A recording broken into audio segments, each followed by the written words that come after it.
Hello, my name is Margaret Buhr. I am Director of Education at the Dubuque Museum of Art. I am delighted to be joined by artist Tim Olson, whose exhibition, Olson's Art Through the Ages, A Midwestern Perspective, is at the museum through June 13th. Hello, Tim. Thank you for joining us today. Yeah, well, thanks for having me. I'll begin with a brief introduction. Tim Olson was born in Marathon, Iowa in 1962. He studied photography and painting at Bemidji State University, photography with Peter Feldstein at the University of Iowa, and painting with Thomas Giuliatelli at Loras College. Prior to moving to Dubuque, Tim worked for many years as a printer and technician in various Chicago photography studios. Tim has exhibited his work throughout the United States and currently lives in Dubuque with his family. Tim finds inspiration in the people and places around him and uses that inspiration to reimagine historic paintings. With superb visual storytelling, an eye for detail, and irreverent humor, he creates a conversation between esteemed masterpieces and Midwestern life in all its delightful peculiarities. Tim will be speaking about his work and inspiration. Tim, if you are ready, I'll turn it over to you. Okay, well, great. And I want to thank you and Stacy Peterson and everybody at the museum for putting this exhibit together.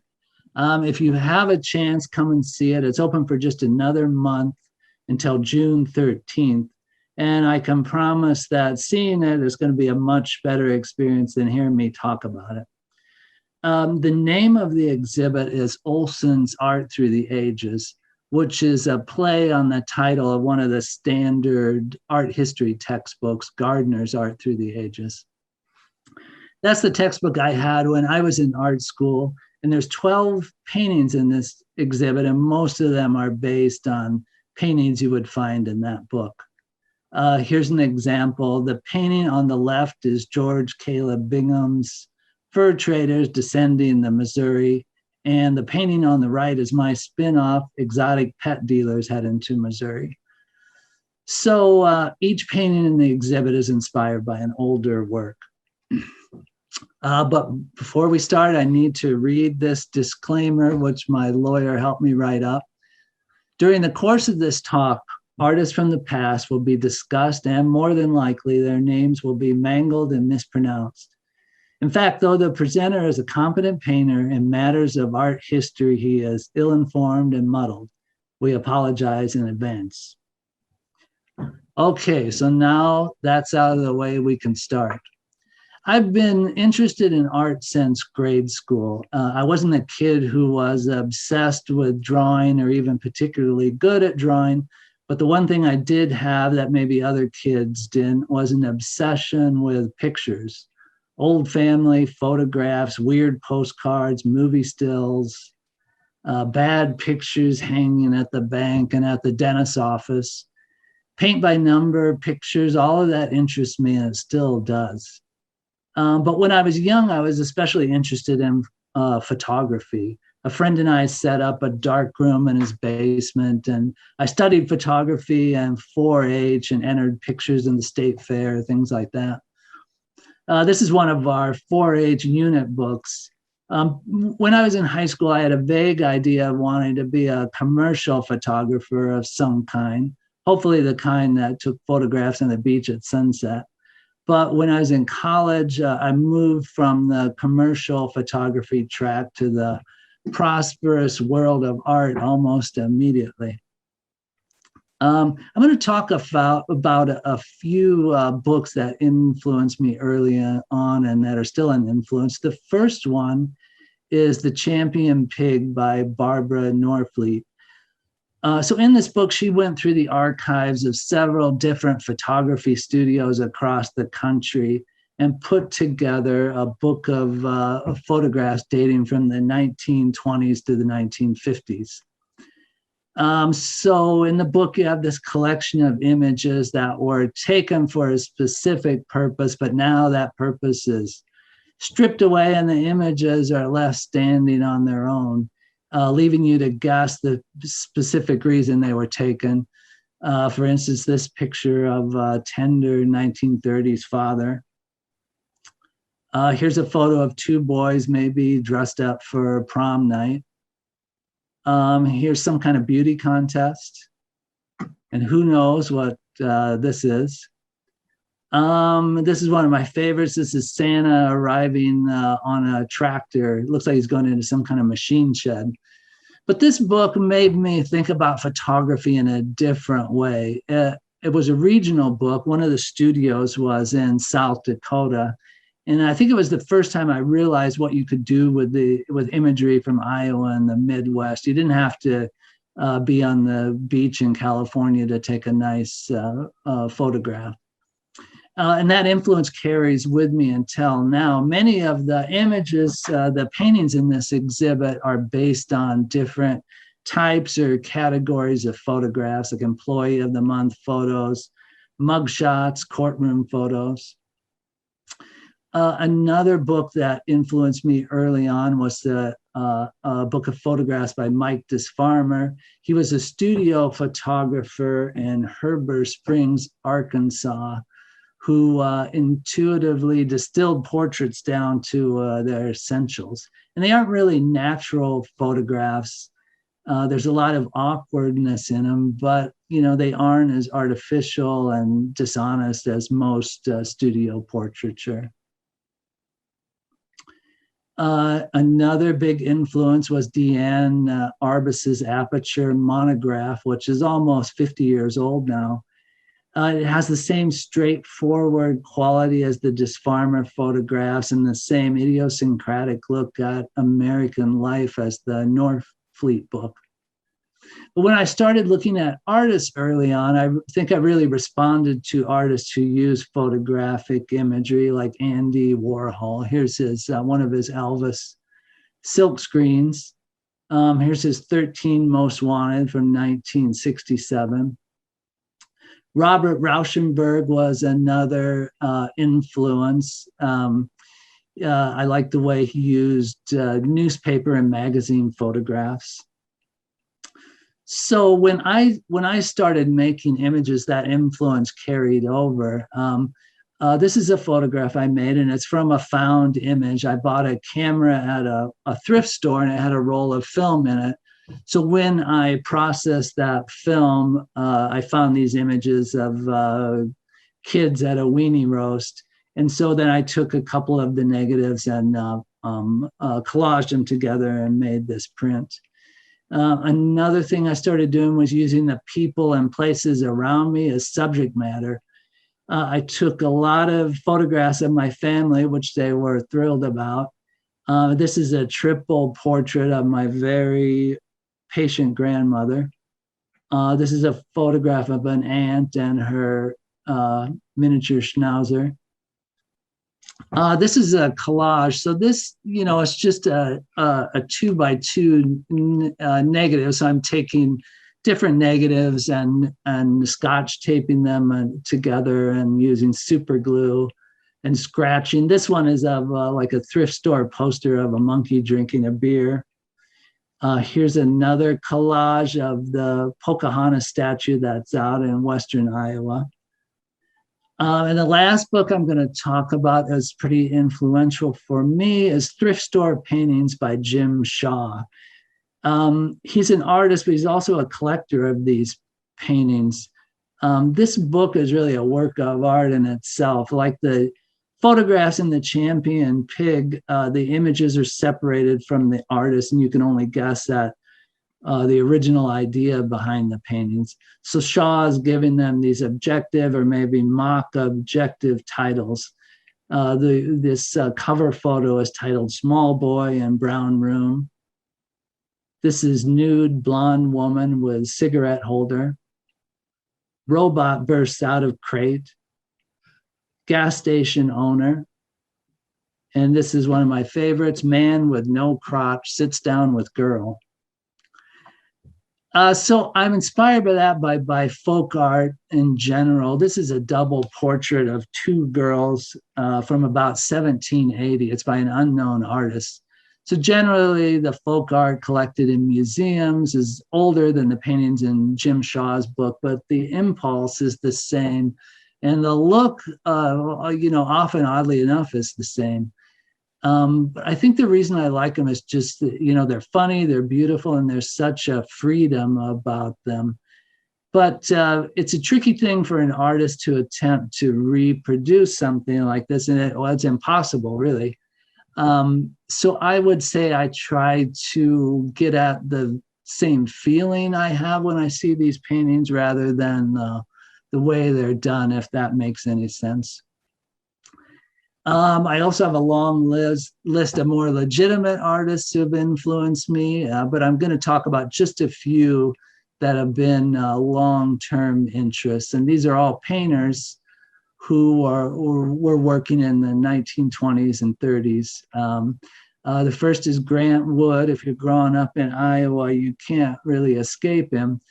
But this is one of my favorite paintings of his. It's like this storybook landscape. But this is the birthplace of Herbert Hoover. So you have the figure in the lawn there pointing at the shack where Herbert Hoover was born. This is Parson Weems' Fable. And I like the humor in Grant Wood's work. This one's kind of over the top. But the interesting thing about him is if you're from Iowa, of course, you've seen these since you were a kid, and your relationship or perception changes as you age. Alice Neal is another long-term interest. She has a retrospective right now at the Metropolitan Museum of Art, which I wish I could see. Most of her well-known paintings are from the 60s and 70s, but she was also working in the 20s and 30s. This is her famous portrait of Andy Warhol. Stanley Spencer, the English painter, is another big influence. He worked from the 1920s through the 50s, doing amazing portraits like this. But he also did these biblical scenes that were set in the English village where he lived that are just kind of weird. This one shows Christ's baptism, but it's set in a public pool. Max Beckman is another big influence for me. He worked from the teens through the 1950s. This is his self-portrait in a tuxedo. This is his great carnival triptych that's at the University of Iowa. And this is Christian Schad, who was another German artist who was part or grouped in the same new objectivity movement that Max Beckman's is in. Their work is very different. The feeling is maybe somewhat similar, but I like quite a few of those new objectivity German artists. Christian Schad had a long life, but a short career as a painter. So most of his work is from the 20s, and looking at his catalog is kind of frustrating because he just as the paintings were getting really good, he suddenly stopped. This is his portrait of a count whose name I can't pronounce. And this is another portrait from 1929, Maika. And what interests me about his work, and this portrait in particular, is its relationship to Grant Wood. So this is Grant Wood's Woman with Plants, also from 1929. And I don't know, they probably weren't aware of each other's work, but both of them were looking back to the Northern Renaissance. They were inspired by artists like Roger van der Weiden. This is his portrait of Mary Magdalene, I think, but it's from the right wing of the Brock family triptych, which is a piece that I dealt with in this exhibit. So this is such a strong, straightforward painting. So you have the figures of John the Baptist and the Virgin Mary on the left, and St. John the Evangelist and Mary Magdalene on the right. So they're all looking to Jesus in the center, who is in turn looking out at the viewer. So this is my version of that painting. And what I did is I changed it into kind of a murder ballad type painting. This is based very loosely on a murder trial that was in the local papers. My line here is that the names have been changed and the figures poorly rendered to protect the innocent. But what I did, I based the figures on the original painting, but also on courtroom photographs that ran in the paper while this trial was underway. And then the center figure is based on a mugshot, and the water tower behind him stands in for the halo. So this is my right wing of the triptych along with the original. And so you can see how I based the landscape on the original, but also on an Iowa landscape. So I moved away from photography and started painting when I moved to Dubuque about 20 years ago now. My first attempts at figurative work were a little bit frantic and kind of hit or miss. These are some farm kids I painted around 2007. This is a monoprint called Young Lovers, done around the same time. This is another monoprint self-portrait, I think from 2008. This is a self-portrait then done in oil in 2017. And here's a portrait of a local character and light bulb collector, Ray Harpo Hutchinson, is done about the same time. But I was also doing these kind of urban landscapes. This is one set in Dubuque. And this is one from a small town out in western Iowa. It's called Archer, Iowa. It's almost identical to the little town I grew up in. But anyway, this painting of mine was the first time I put both the landscapes and the figures together. So the way this series started is a little convoluted. My brother lives in Columbia, Missouri, and there's this old motel there called the Arrowhead Motel. And it was a popular motor inn in the 50s, but now it's fallen on hard times.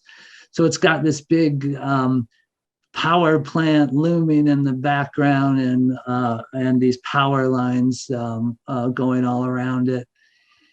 But anyway, I was going to do a series of paintings of this motel, both of the buildings and then of the people that I imagine living there.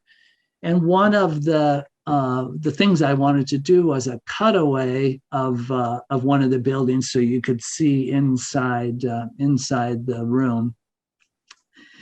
And while I was figuring out how to do that, I looked at this painting by Robert Campion, the Annunciation Triptych. And this is something I've had hanging on my studio wall for a long time, a reproduction of this. And I realized that I could do the motel cutaway using this painting, and it would work. So this is my version. It's called the Arrowhead Motel Triptych.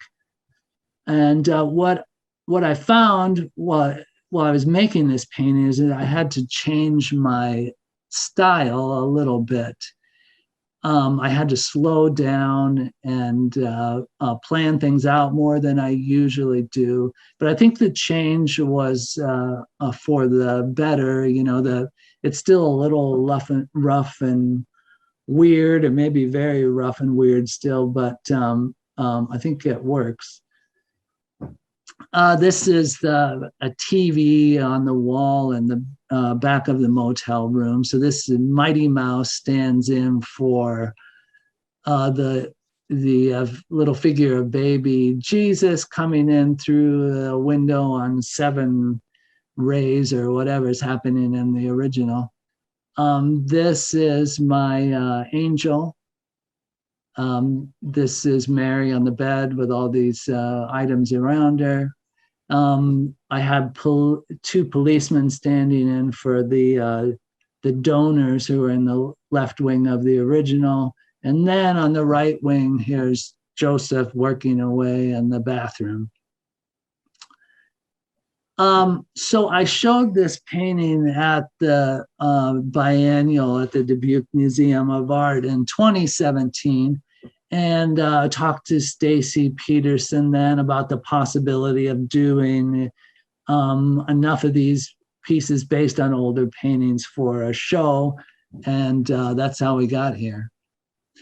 The second piece I did is based on this double portrait. This is by somebody called the Master of Alkmaar. And I just love this one. I love the perspective and especially the way these two people are looking at each other with a sidelong glance. So I use that in my version, but the figures are also based on mug shots again. And then an article I read in the newspaper about a motel burglary.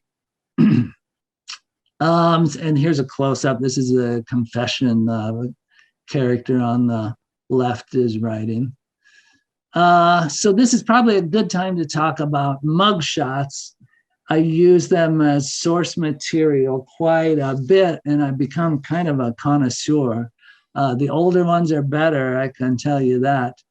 The New York Times did a really interesting thing last year with black and white mugshots of freedom riders, and they paired those with black and white portraits of the same people today. It was just great. And but one thing you notice there is just the quality of those old mugshots. This is a mugshot that was done in Sydney, Australia in the 20s. And these I love. I've used them as source material also. They're more than mugshots. They're almost like little character studies. So this is the other piece in the show that's based on mugshots. It's called Webster County Most Wanted. And it's based on a monthly flyer that's put out by the Webster County Crime Stoppers.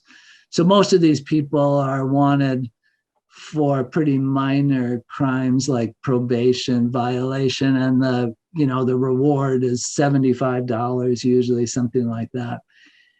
But I like how the graphic designer took the trouble to make this flyer look like a cork board with a bulletin board with the pictures pinned to it. So I combined that with this Calvary and Saints triptych from about 1400. So this had this piece had 15 portraits of saints. So I just replaced that with mugshots. And here's a few of them, of the mugshot paintings before I put them in the frame. And here is the finished piece again. So all of the text is from that Crime Stoppers flyer. And again, I have to say the names have been changed and the figures poorly rendered to protect the innocent. This is a photograph by Sandra Diaz, and she had an exhibit here at the Dubuque Museum of Art a couple of years ago. She's a photographer from Iowa City, and she really focuses on the sort of Midwestern subject matter that I love.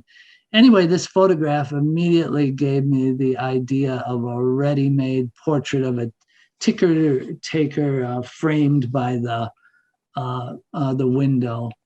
So, and at the same time, I was looking at this icon painting titled The Hospitality of Abraham. There's a lot of different versions of this. I like this one in particular just because of the stylization of the landscape in the background. But this is my version of it. Mine is called The Hospitality of the Abrams Amusement Company. It's a three-window portrait. My children pose for the figures on the left and right. The boredom is real. And then the figure in the center is again based on a mug shot. So this painting was really an excuse just to paint all these little details like the lemonade cup and the French fries and the tape on the window and Tom Thumb donuts. This is a portrait of a man by Derrick Boutz. And this, I'd planned to use this to make a self-portrait for quite a few years, but I wasn't sure what to do with my hands.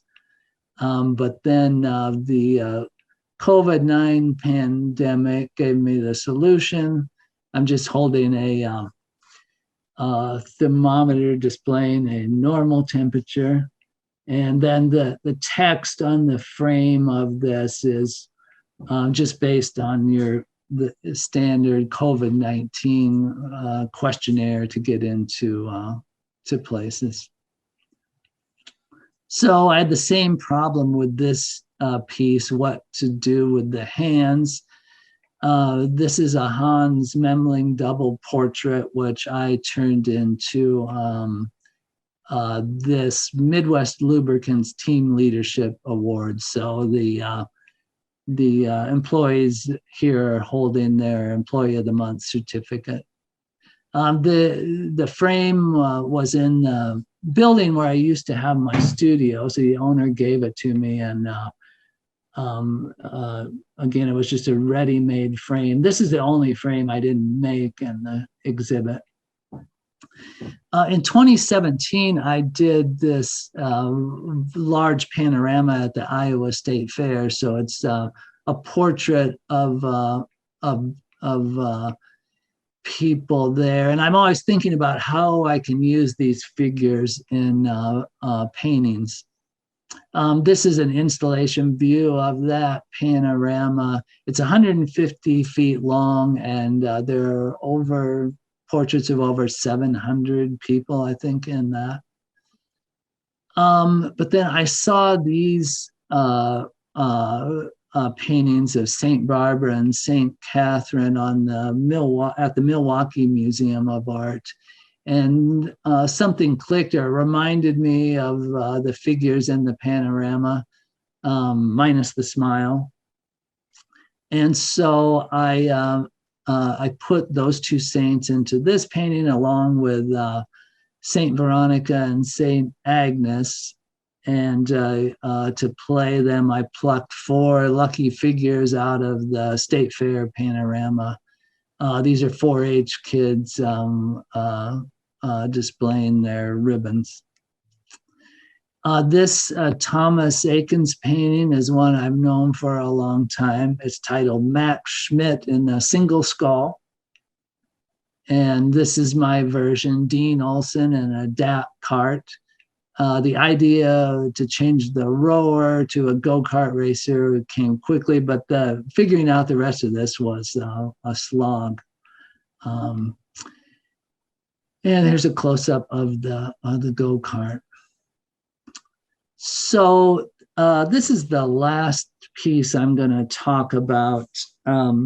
This is my Adam and Eve piece, but I noticed that in altar pieces and some of these triptychs, the artists put Adam and Eve in these little compartments, or maybe they're sculpture niches.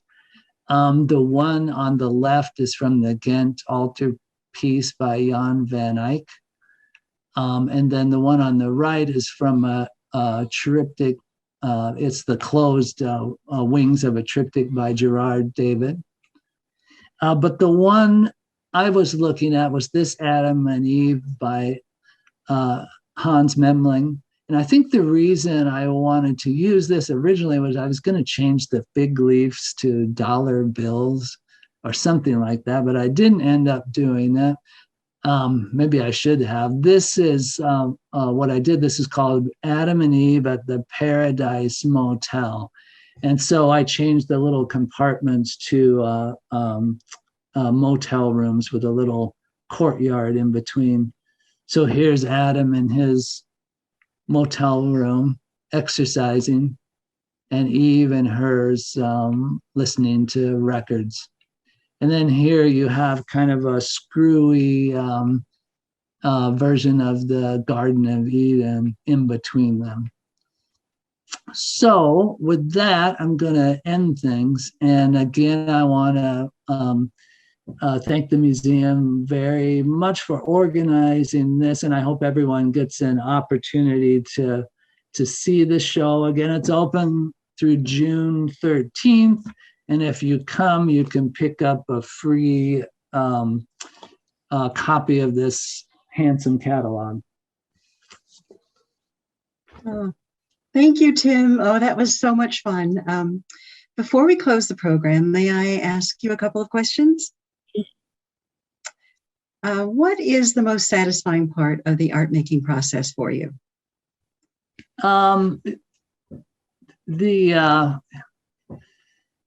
It can be kind of frustrating, but I guess the most satisfying part is when I get to the end and you can see that it's going to work to some degree, especially on big pieces, because when you start, there's just so much up in the air.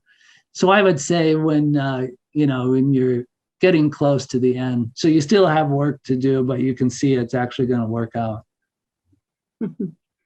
Now, this is a question I know our viewers are interested in. What are you working on next? I'm just starting some things. So since this show opened, I've been busy with work. So my day job for the past few years has been this stained glass restoration. So I'm planning on doing trying some stained glass windows. I'm going to start with something small, but anyway, I think the subject matter from these paintings would transfer pretty well. And then I'm just now starting another triptych. This one is of a mobile home park. So bigger than the other ones. Well, thank you, Tim, for sharing your stories and insights and your humor. As an art historian, what I really enjoy about your work is how you give new life and relevance to old masterpieces. As Tim said, his work is at the museum through June 13th. You can also view a virtual version of the exhibition on our website at dbqart.org. Thank you so much for joining us.